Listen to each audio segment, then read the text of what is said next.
wa na'udzu billahi min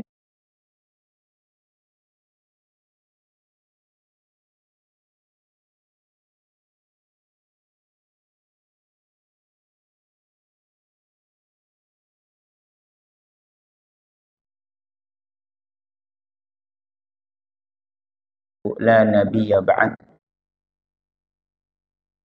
nabiyina Muhammadin wa ala alihi wa ashabihi ajma'in, amma ba'du.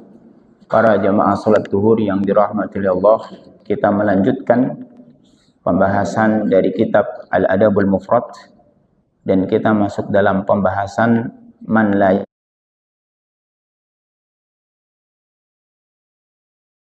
ya maka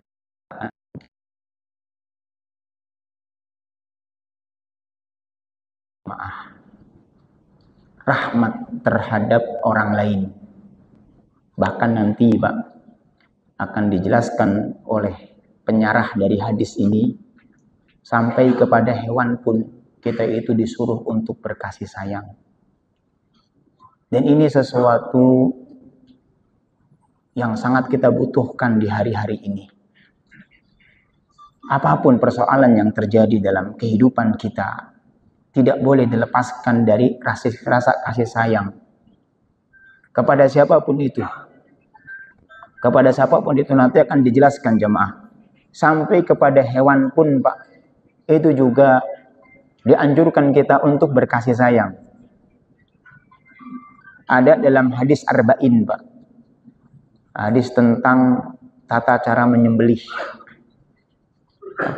Idza dabahtum fa ahsinu dibhata wa idza qataltum fa ahsinu qitlata wal yurih dabihatahu. Apabila engkau ingin membunuh, bunuhlah dengan cara yang baik.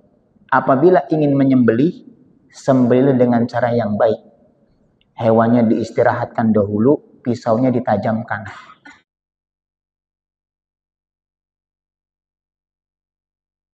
Hewan-hewan yang seperti tikus, seperti yang lainnya, itu jangan didiamkan, masukin ke air berhari-hari, berjam-jam, yang hakikatnya itu menyiksa. Masuk ke dalam hadis ini, hadis arba'in. Apabila engkau menyembelih, sembelih dengan cara yang baik. Bagaimana? Diistirahatkan dulu hewannya, kasih makan dulu, pisaunya ditajamkan. Ini sama hewan. Bagaimana kita dengan manusia? Makanya sebetulnya yang terjadi pada hari ini adalah kita ini kekurangan rasa rahmat terhadap saudaranya.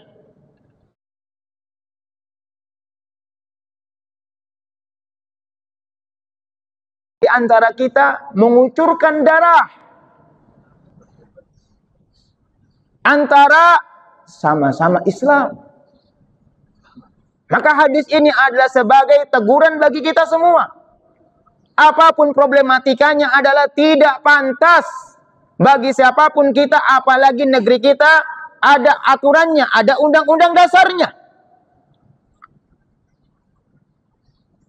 Kenapa kita kadang-kadang hanya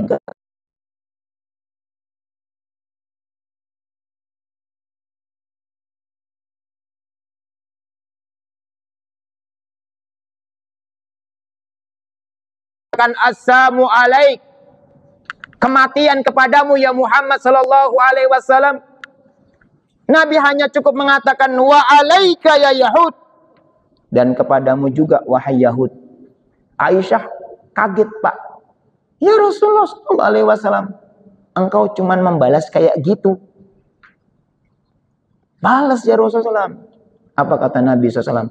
Seorang muslim lisannya bukanlah mudah untuk melaknat. Oh, seorang muslim lisannya adalah bukan pelaknat.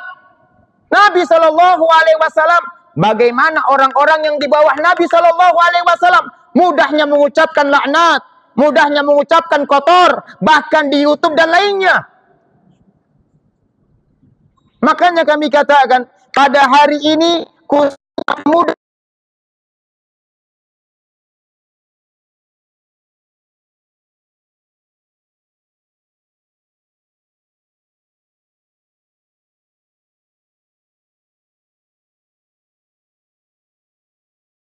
tua, kakek dan seterusnya dengan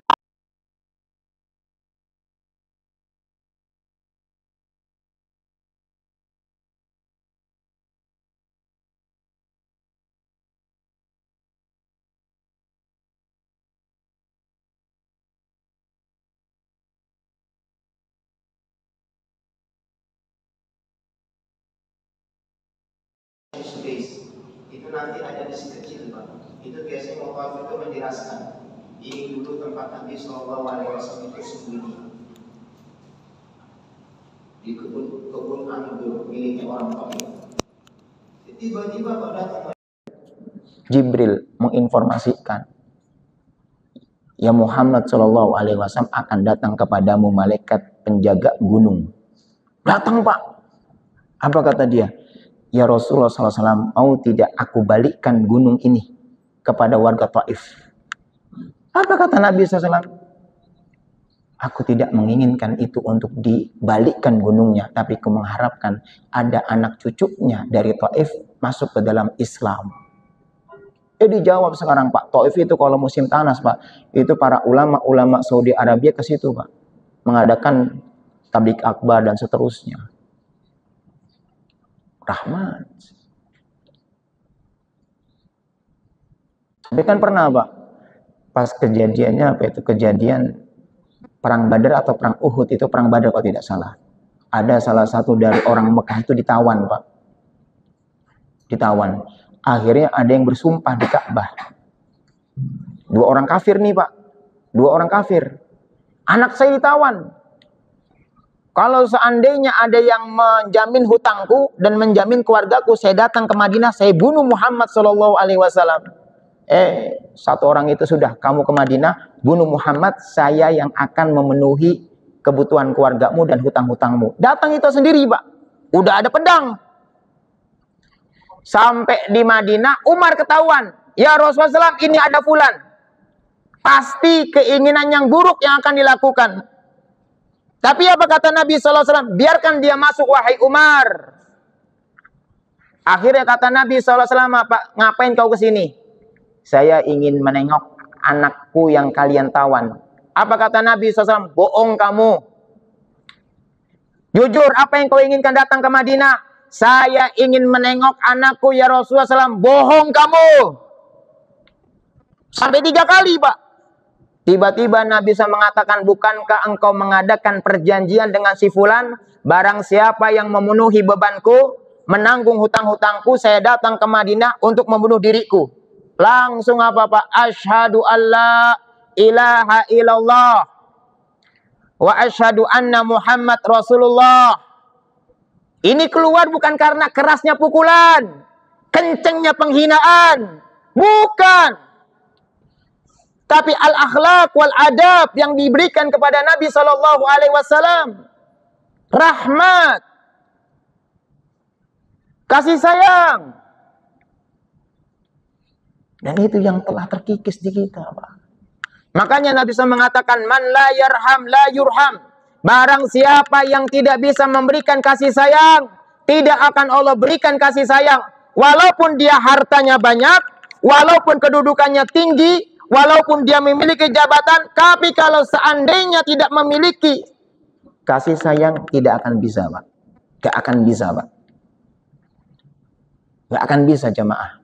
Kalau kita itu nggak punya kasih sayang terhadap sama makhluknya, Pak. Contoh, mohon maaf nih, Pak. Misal dokter nih, Pak. Datang pasien. Kalau kita juga nggak pandai-pandai dalam memberikan informasi, Pak.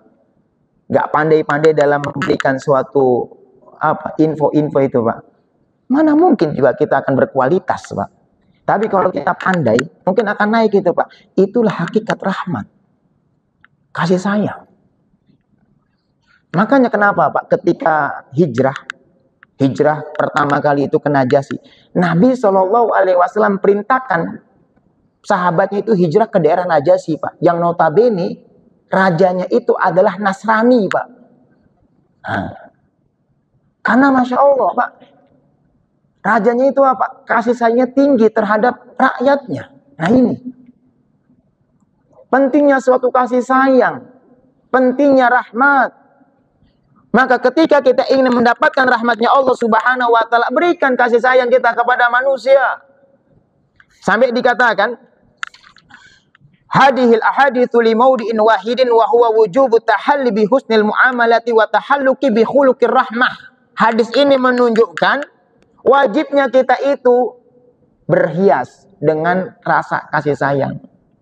Makanya para ulama-ulama dulu, Pak, sampai mereka mengatakan, Pak, kami tuh berharap sampai daging kami digergaji, sampai dicabik-cabik daging kami ini, meskipun mengharapkan manusia itu mendapatkan hidayah. Gak apa-apa, daging saya tercabik-cabik, tapi apa? Manusia itu mendapatkan hidayah. Makanya saya ketika belajar di Mekah itu, Pak, punya teman dari Sudan, beliau menceritakan tentang Hasan Al-Basri, Pak. Hasan Al-Basri yang bertetanggaan sama Yahudi, Pak. Jadi rumahnya Hasan Al-Basri itu di atas, di bawah, Yahudi itu di atas. Tiap hari, Pak, rumahnya Yahudi itu apa? Netes ke bawah, Pak. Tapi Masya Allah, Hasan Al-Basri itu apa? Nadangin, dibuang, nadangin, dibuang. Sampai bertahun-tahun, akhirnya apa, Pak? Si Yahudi itu ngelihat, ternyata apa, Pak? Itu netes, dicari tahu, ternyata tetesan itu, kata tetangga yang lainnya, telah terjadi puluhan tahun. Akhirnya Pak, menjadikan si Yahudi itu masuk ke dalam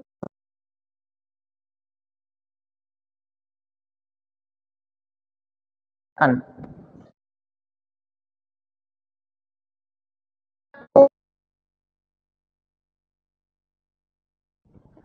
Pak,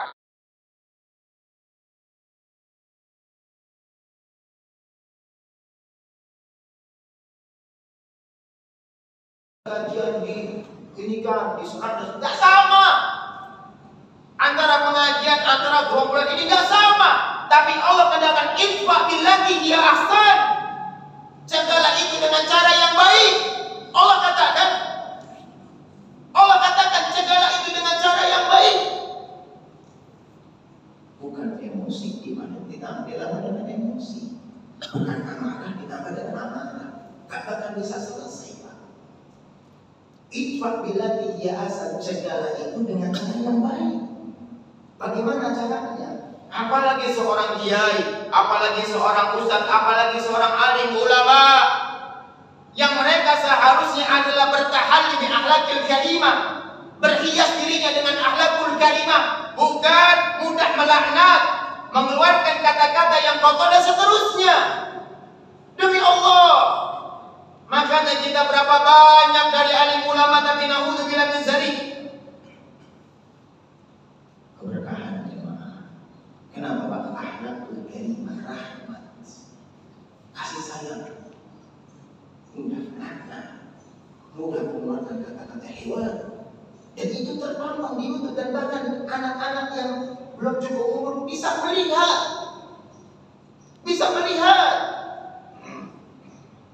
Lihat lebih dari itu kenyataan.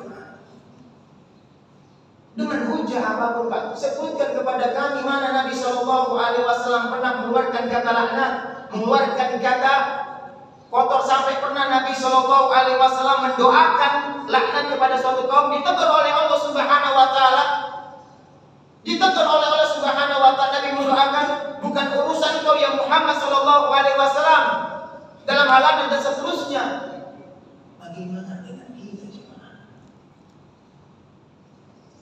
Fal mu'minu sahibu rahmatin yarhamu ma yastahiqu an yurham, sawa'un min bani Adam aw min ghairi bani Adam. Seorang mukmin adalah pemiliknya kasih sayang. Seorang mukmin, dia memberikan rahmat kepada orang-orang yang berhak untuk mendapatkan rahmat dari bani Adam atau bukan bani Adam, sampai hewan pun, Pak.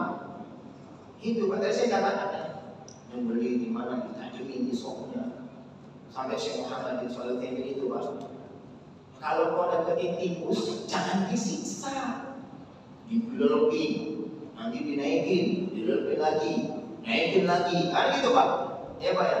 Keseluruhan ayam sering hilang, ayam goreng sering hilang di atas meja. Ini kenapa? Kesel. Akhirnya beristirahat seperti itu atau semut. Nah, ini Pak. Kadang-kadang kita semut, satu semut, akhirnya kita kesel, kita bakar sampai sarang-sarangnya. Beliau begini, tak boleh Pak. Tak boleh Pak. Tidak dibolehkan membakar hewan hidup-hidup dengan api. Tidak boleh. Karena yang berhak untuk membakar makhluknya Allah adalah Allah. Kalau memang kita tidak suka, langsung dibunuh Pak. Langsung diinjek dengan mobilkan atau langsung dengan batukan. Tapi bukan dengan perlahan. Minal haywanati ala ikhtilafi anwa'iha, atau dari hewan-hewan yang berbagai macam jenis. Ularkah kita dapatkan? Faman ittasafa bi sifatir rahmati wa tabaraha ta'atullah. Dan ini termasuk di antara ketaatan kepada Allah Azza wa Jalla. Coba lihat terjadi pada hari ini, Bapak. Kita lihat pada hari ini.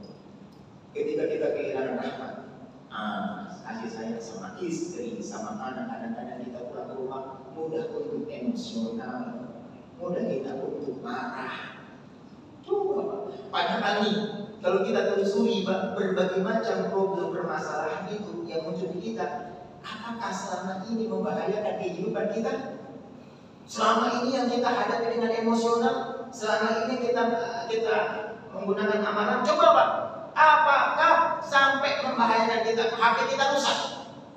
Apakah kemudian menjadikan nyawa kita tercabut gara-gara HP kita rusak, gara-gara anak misalnya? Tapi berapa banyak problem permasalahan itu muncul? Terkadang apa? Gara-gara kita tergesa-gesanya untuk emosional dan amarah. Makanya Nabi mengatakan la taqdab. La taqdab, jangan marah, jangan marah. Sampai Nabi katakan bagimu surga. Coba kita berapa banyak kadang-kadang ada masalah di mana. Tapi kenapa setelah kita evaluasi, sesuatu yang tadi menyebabkan kita marah dengan sesuatu nanti yang hilang gara-gara marah itu Pak, lebih besar mana Pak? Masalah yang kita hadapi dengan marah itu Pak, daripada sesuatu yang tadi menyebabkan kita marah. Berapa banyak kita introspeksi ini Pak? Pentingnya sebuah rahmat. Ini adalah bab yang begitu sangat penting sampai terakhir. Sampai Nabi itu bagaimana disifatkan Pak dalam Quran. Laqad ja'akum rasulun min anfusikum azizun 'alaihi ma anittum harisun 'alaikum bil mu'minina raufur rahim. Sesungguhnya telah datang kepada kalian seutusan sama seperti kalian, sama, jenisnya sama.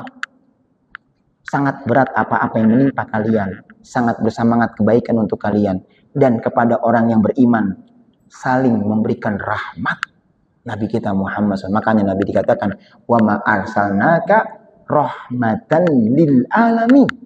Tidaklah kami mengutusmu ya Muhammad SAW kecuali adalah untuk kasih sayang. Nah inilah Pak, kita pimpinan atau kepala rumah tangga atau kepala lingkungan atau tokoh di masyarakat wajib untuk berhias dengan akhlakul karimah tentang kasih sayang terhadap saudaranya. Mungkin ini bisa kami sampaikan di kesempatan kali ini. Kurang lebihnya mohon maaf. Subhanallah bihamdik asyhadu an la ilaha illa anta astaghfiruka wa atubu ilaik. Assalamualaikum warahmatullahi wabarakatuh.